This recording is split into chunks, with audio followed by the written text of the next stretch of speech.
Last season, the 49ers had the best defensive line in the entire NFL, not just the NFC West.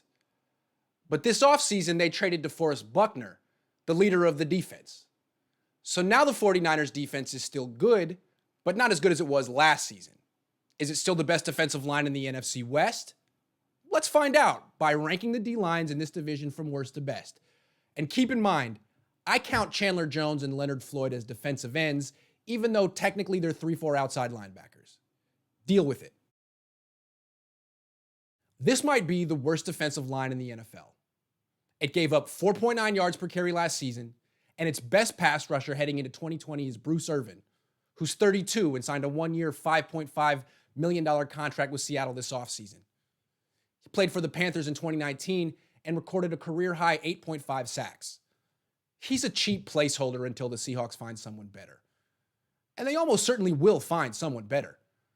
They have $15.9 million in salary cap space, and they're not done signing players.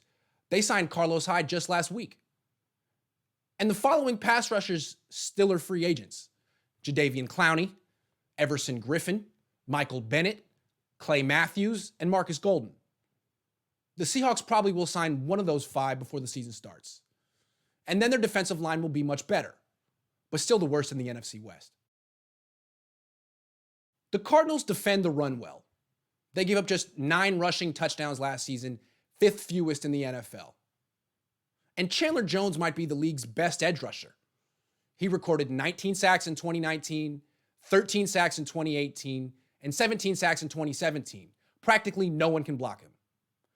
But the past few seasons, the rest of the Cardinals' defensive line generally produced no pressure on the quarterback. Jones was on his own. Now the Cardinals have Jordan Phillips. They signed him away from the Bills this offseason, gave him a 3-year, $30 million contract. Phillips recorded 9.5 sacks in 2019, and now the Cardinals have an elite pass rushing duo to go along with their stout run defense. The Cardinals improved as much as any team this offseason. They're still the 3rd best team in the division, behind the 49ers and Seahawks, but a darn good 3rd best team that might make the playoffs. The Rams have dismantled most of their Super Bowl roster, but they still have Aaron Donald, who still is the best player in the NFL. To fully appreciate Donald, you have to watch him in slow motion, because even in slow motion, he moves fast. He looks like Neo in the Matrix dodging bullets. He can't be a regular human being. The rest of the Rams' defensive line is solid. Michael Brockers and Ashawn Robinson are terrific run defenders. And Leonard Floyd is a former first-round pick who played the first 4 years of his career with the Bears and never recorded more than 7 sacks in a season. In 2019, he recorded just 3 sacks for the Bears. But now he gets to play next to Donald, meaning Floyd's sack total should skyrocket. I wouldn't be surprised if he records 10 sacks next season. Call it the Aaron Donald effect. Any defensive line with him is elite. Buckner has a similar effect. The 49ers don't have any defensive lineman as good as Donald, although Buckner was close. But the 49ers have something the rest of the NFC West teams don't have on their D-lines: depth.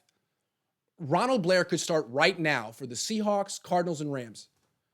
But he'll probably play no more than 25% of the 49ers' defensive snaps next season because he backs up Nick Bosa, a stud. But Blair is good too. He's the best run defender of the 49ers' defensive ends. The 49ers also have DJ Jones, who might be the best nose tackle in the division, Eric Armstead, who recorded 10 sacks last season, Javon Kinlaw, a first-round pick this year, and Dee Ford, who made the 49ers defense historically good when he was healthy and on the field. Even without Buckner, the 49ers have the deepest, most talented defensive line in the NFC West. What a luxury.